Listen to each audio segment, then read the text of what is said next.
शुरुआत में सुनसान जगह पर टीवी चलता हुआ देखते हैं, जहां एक टीवी होस्ट एक लड़की का इंटरव्यू ले रही होती है। लड़की हाल ही में होने वाली एक कत्लेआम में जिंदा बच गई थी। दरअसल एक कत्लेआम शुरू हो गया था जिसमें बहुत सारे लोग मारे गए थे। सबको मारने वाला एक जोकर था, एक पागल जो बगैर किसी वजह के सबको मार दिया करता था, आम तरीके से नहीं बल्कि काफी बुरी तरह से। इस जोकर का नाम था आर्ट। अब ये लड़की बच तो गई थी मगर आर्ट ने इसकी शक्ल का बुरा हाल कर दिया था। उसके चेहरे का हुलिया ही बिगाड़ के रख दिया था। अब जो टीवी हम देख रहे थे जिसमें इंटरव्यू चल रहा था, ये आर्ट का था क्योंकि वो भी ये सब देख रहा था। वो ठोकर मारकर टीवी को तोड़ देता है, जिसके बाद वो दोबारा से लोगों को मारने के लिए तैयार हो जाता है, जिसके लिए पहले वो अपना जोकर वाला मेकअप करता है और बाद में अपने खतरनाक हथियार उठाता है। टीवी होस्ट फोन पर बातें करने लगती है।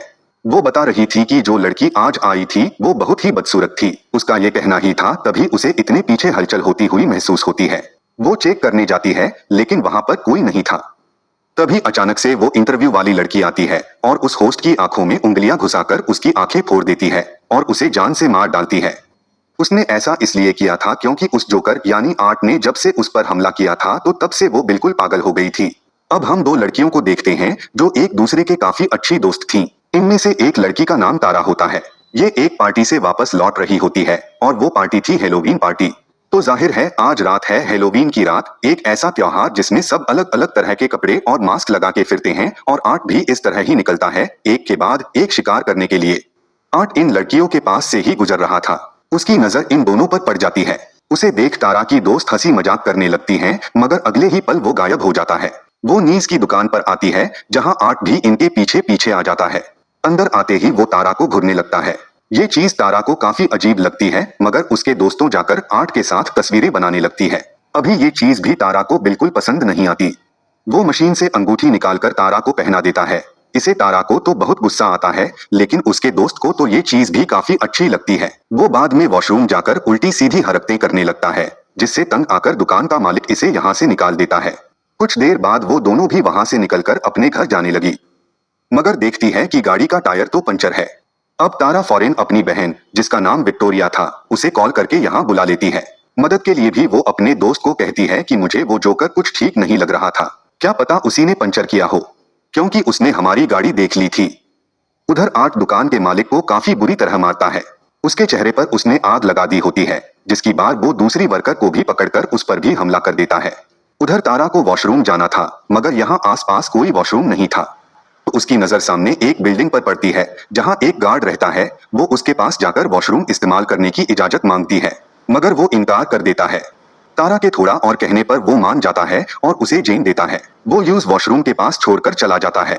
गाड़ी में बैठी तारा की दोस्त को न्यूज से पता चलता है कि उस दुकान के मालिक और एक वर्कर की मौत हो गई है।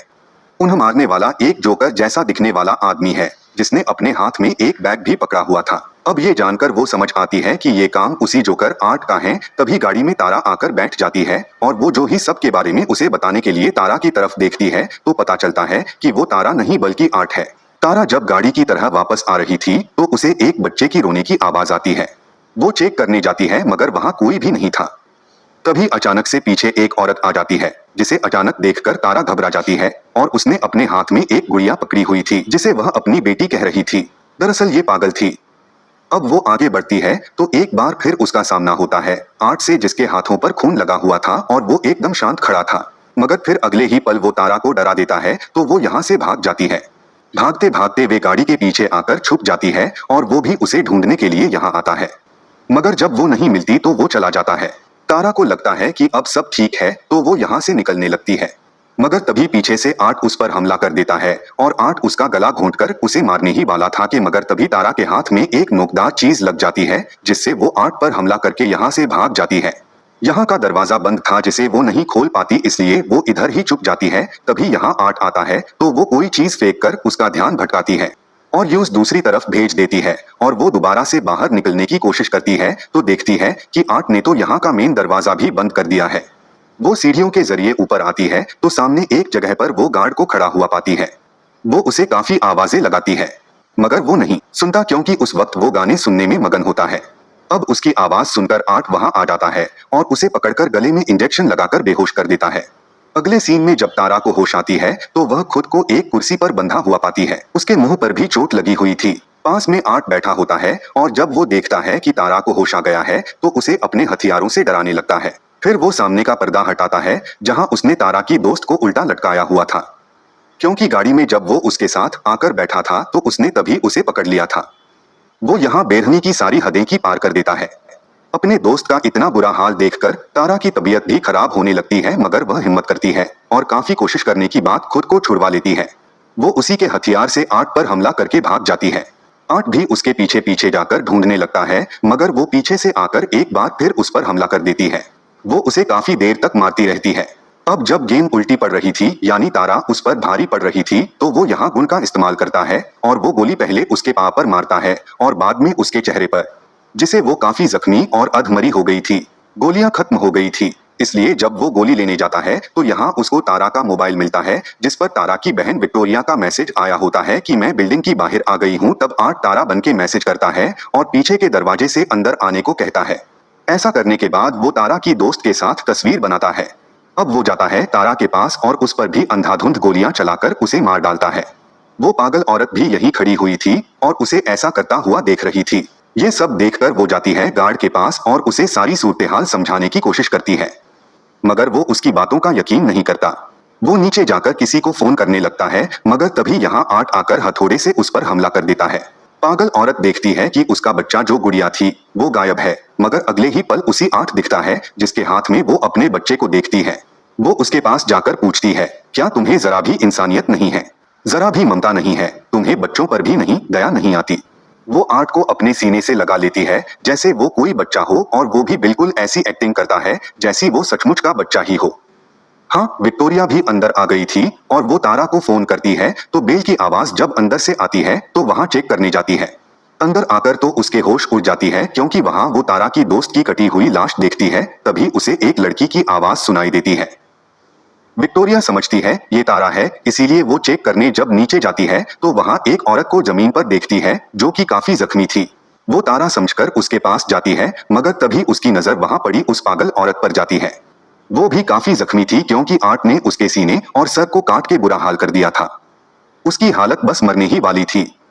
अब यहाँ सवाल ये आता है कि पागल औरत तो इधर ही है, तो ये कौन है जो विक्टोरिया के सामने पड़ी हुई है। तभी अपना सिर नीचे करके देखती है और फिर तभी हम जान पाते हैं कि और कोई नहीं बल्कि 8 है जो उसे अपने जाल में फंसाने के लिए औरत का बेस बनाकर लेटा हुआ था।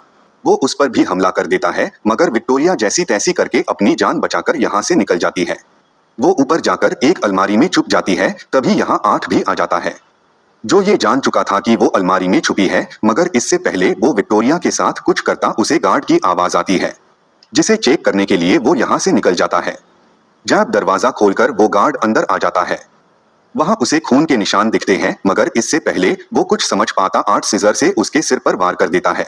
वो उसका गला काटकर धड़ से ही अलग कर देता है। विक्टोरिया यहाँ से निकलने की कोशिश करती है, मगर कोई भी फायदा नहीं होता। वो अपने सामने 8 को देखती है जो छोटे बच्चे की साइकिल चला रहा था, मगर अगले ही पल वहां से गायब हो जाता है और वो साइकिल वहीं पर गिर जाती है। वो यहाँ से निकलने की कोशिश करती है, मगर 8 आकर उस पर हमला कर देता है। वो उसका दम घोंट कर मारने ही वाला था, मगर वो बच जाती है। वो एक चीज उठाकर 8 के पैर में मारती है और यहाँ से भाग जाती है। वह सीधा आती है अपनी बहन तारा के पास और उसका इतना बुरा हाल देखकर टूट जाती है और रोने लगती है। वो अभी उधर बैठी ही थी कि तब यहाँ 8 आकर उस पर हमला कर देता है। बार बार वार करके वो उसे मारने लगता है, मगर तभी गार्ड 8 को मारकर बेहोश कर देता है। वो विक्टोरिया को लेकर एक कमरे में आता है और पुलिस को इस बारे में बताने लगता है। इस बीच वो देखते हैं कि विक्टोरिया की हालत काफी खराब है। वो उसे अब इमरजेंसी कमरे की तरफ ले जाने लगता है। तभी यहाँ 8 एक बार फिर से आकर गार्ड पर हमला कर देता है। वो पहले सिलेंडर से उसे मारता है और बाद में उसका चेहरा को जल देता है। इधर घबराहट के आलम में विक्टोरिया एक लोहे की पाइप से ताला तोड़ने की कोशिश करती है जो 8 ने यहाँ पर लगाए थे। ताला टूट तो जाता है, मगर इसका कोई फायदा नहीं था क्योंकि 8 उसके काफी करीब आ गया था और उसे पकड़कर मारने लगता है। मगर तभी विक्टोरिया उसकी आंख में एक चीज घुसाकर यहाँ से भाग जाती है। मगर 8 इधर भी पहुंच जाता है, लेकिन क्योंकि यहाँ ताला लगा हुआ था इसीलिए वो अंदर नहीं आ पाता। अब इतने ही देर में पुलिस भी यहाँ पहुंच चुकी थी, लेकिन इससे पहले विक्टोरिया पुलिस के पास जाती है। 8 गाड़ी से गैरेज का दरवाजा तोड़कर अंदर घुसा आता है और क्योंकि वह गाड़ी से टकरा गई थी, फिर जब तक पुलिस यहाँ आती है तो तब 8 विक्टोरिया का चेहरा नोच नोच कर खा रहा था। पुलिस 8 को सरेंडर करने को बोलती है, मगर वो अपने मुंह में गन रखकर खुद को ही गोली मार लेता है। अब पुलिस को पता चलता है कि विक्टोरिया मरी नहीं है, बल्कि अभी वो जिंदा है, बस काफी जख्मी है। इसके बाद सबकी लाश को हॉस्पिटल ले जाया जाता है और जब डॉक्टर आर्ट को देखता है तो उसे काफी अजीब लग रहा था, क्योंकि मरने के बाद भी वो मुस्कुरा रहा था। तभी यहाँ बिजली खराब होने लगती है और आर्ट उठ जाता है, उस डॉक्टर को गले से पकड़ लेता है क्योंकि वो मारा नहीं था बल्कि जिंदा था।